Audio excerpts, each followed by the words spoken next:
If you bet MLB totals without calculating your own number, you are gambling against a sportsbook that already calculated theirs. I'm going to show you exactly how to project the total runs in any MLB game in under 10 minutes. The 5-factor system that I use, a real example with real numbers, and the exact moment when your projection beats the sportsbook's number and creates a bet that's worth taking. Once you calculate your own total, you stop guessing on over and under, and you start betting with actual math. So let's get into it. Here's why most MLB total bettors lose money long term. They see a total of 8.5 and they ask themselves, do I think the game's going to go over or under 8.5? Well, that's the wrong question. That's gut betting. That's gambling. The right question is, what do I think the actual total in this game is going to be? And how does that compare to the sportsbook's number? If the sportsbook posts 8.5 and your math says the real total should be 9.4, that's a strong over. If your math says 7.6, that's a strong under.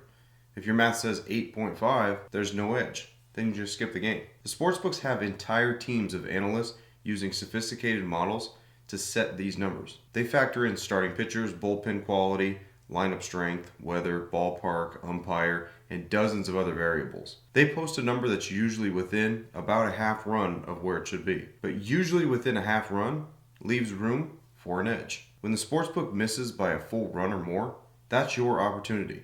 The only way to identify these opportunities is to do your own math. This isn't complicated. It's just a 5-factor calculation that takes about 10 minutes per game once you learn it. But once you learn it, you'll never look at MLB totals the same way again. 5 factors drive every MLB run total. Memorize these because we're going to plug each one into the calculation. Let's start with the first factor. The first one's going to be starting pitcher projection. The starting pitchers are the single biggest factor in any MLB total.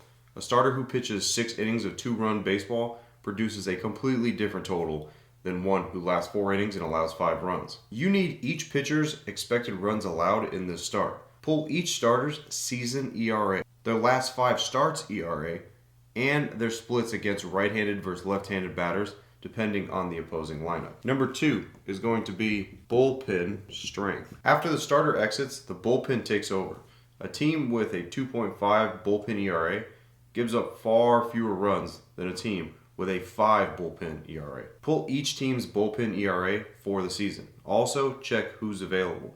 If their closer pitched the last 2 nights, he's likely unavailable, which means lower leverage arms will pitch the 9th inning if it's close. Now let's get to factor number 3, the offensive strength. Each lineup has an expected runs per game output based on the season and recent form. A bottom 5 offense like the White Sox or the A's, they average 3.5 or fewer. Pull each team's runs per game for this season and their last 15 games to capture current form. Now you have to adjust for lineup changes if one of their stars are missing. Let's go ahead and get to number 4 is going to be the ballpark factor. Some ballparks are hitters' parks. Some are pitchers' parks. The difference is enormous. Coors Field in Denver has a park factor of about 1.2, meaning offensive output is roughly 20% higher than the average. Oracle Park in San Francisco has a park factor of about 0.9, meaning 10% lower than the average. Now the easiest way to get this calculation is to use the Linemaker AI that I've built for you to be able to get these answers in seconds. All you need to do is literally go into the AI and ask it, give me the ballpark factor for every single ballpark in the MLB. If you haven't got the Linemaker AI yet, then make sure you guys click the link in the description so you can start your trial and see exactly what it's capable of. Now let's go ahead and get to factor number 5, which is going to be the weather. Wind direction and temperature changes changed the MLB totals dramatically. Wind blowing out at 10 plus miles an hour adds about a half a run to the total. Winds blowing in at 10 plus miles an hour subtracts about half a run. Temperature matters too. The ball carries further in 90 plus degree heat than it does in 50 degree cold. High humidity and dome games typically favor offense slightly. So pull the weather forecast for the first pitch from any standard weather app. You need to note the wind speed, wind direction relative to the ballpark, temperature, and any precipitation. That's the 5 factors. Now let me show you exactly how to combine them into a real number. Here's the exact formula that I use to project an MLB total. Step 1, calculate pitcher ERA. Take each starter's expected run over the innings they're likely to pitch. Most quality starters go about 5 to 6 innings. The formula for that is season ERA plus last 5 ERA divided by 2 equals the ERA.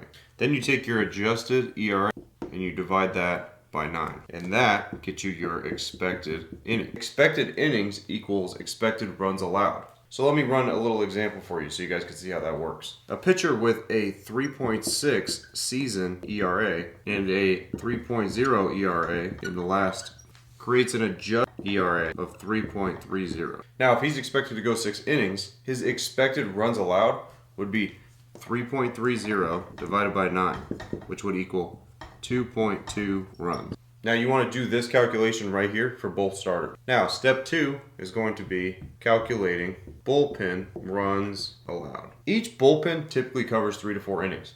Use the team's season bullpen ERA. Here's the formula for that. It's the bullpen ERA divided by 9, which equals expected runs and all seconds. Now let's go ahead and let's run an example of that. Let's say the bullpen that averages 4.00 runs, covering 3 innings, would be a calculation of 4 divided by 9 times 3, which would equal 1.33 runs. Now you do that calculation for both bullpens on each side. Now let's go ahead and get to step 3. Here you want to add up team by team expected runs allowed. Each team's total runs allowed is their starters' runs allowed plus their bullpen's runs allowed. So an example, if the Yankees starter projects 2.2 runs and the Yankees bullpen projects 1.3, the Yankees are expected to allow 3.53 runs to the opposing team. Now let's go ahead and get to step 4. Here you want to apply the offensive strength adjustment. Now adjust each side's runs scored based on offensive strength. The formula for this is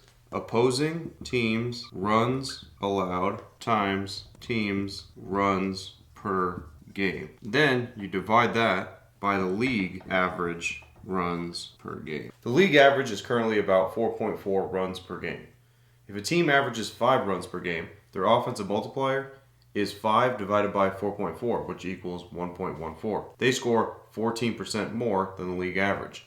If the opposing team's pitching projects to allow 3.53 runs to a league average offense, but this offense is 14% better than average, the actual expected runs scored is 3.53 times 1.14, which would equal 4.02. So do this math for both offenses against the opposing pitching. Now let's go ahead and get to step 5. Apply the ballpark factor. Now what you want to do is take the combined expected total runs and multiply by the park factor.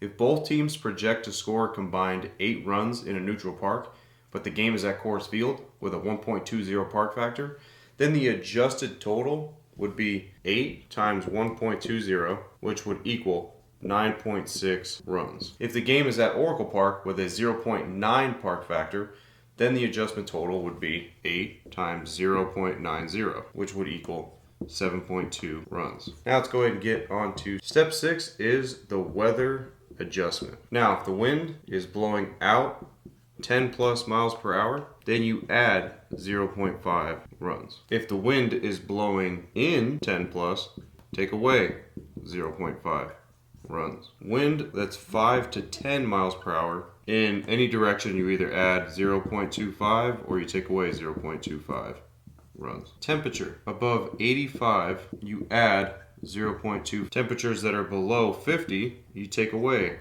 0.25. Dome games, you make no adjustment.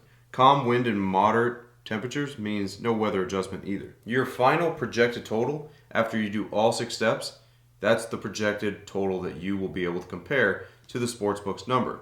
If your projection is at least 0.75 runs higher than the sportsbook's total, that's a strong over. If your projection is at least 0.75 runs lower, that's a strong under. If the difference is less than 0.75, skip the game. The edge just isn't there. Now I'm going to be completely honest with you.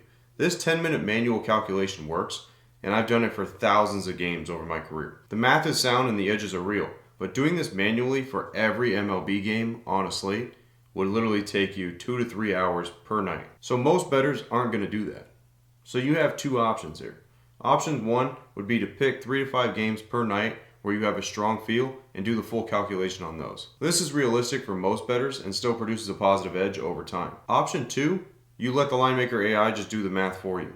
The same 5-factor calculation that I just walked you through can also be automated. Every starter's ERA, every bullpen stat, every offensive multiplier, every ballpark factor, every weather forecast. The AI pulls all of this in seconds, runs the calculation across every game on the slate, and flags only the games where the projection beats the sportsbook by 0.75 runs. So the process of 10 minutes per game literally becomes a 30-second per game process. So if you guys want access to the Linemaker AI and you want a trial to be able to try out exactly what I just showed you on how to calculate your MLB totals, make sure you guys click the link in the description. Remember, the difference between winning an MLB total and losing one isn't picking sides. It's being able to project the numbers. The sportsbook posts a total. Your job is to come up with a more accurate total based on the actual factors. When your number beats theirs by enough, that's when you bet. When it doesn't, then you skip it. Most nights, you'll skip more than you bet. That's the entire game. If this video helped you out, make sure you guys drop a comment telling me which game you're going to run the calculation on tonight. I'll try to respond to as many as I can. Also, make sure you guys subscribe to the YouTube channel, so that way you guys can see exactly the rest of the MLB betting playbook that I have out there. As always, I'm Frank from Linemaker Sports. I'll see you guys in the next video. Till then, I'm out.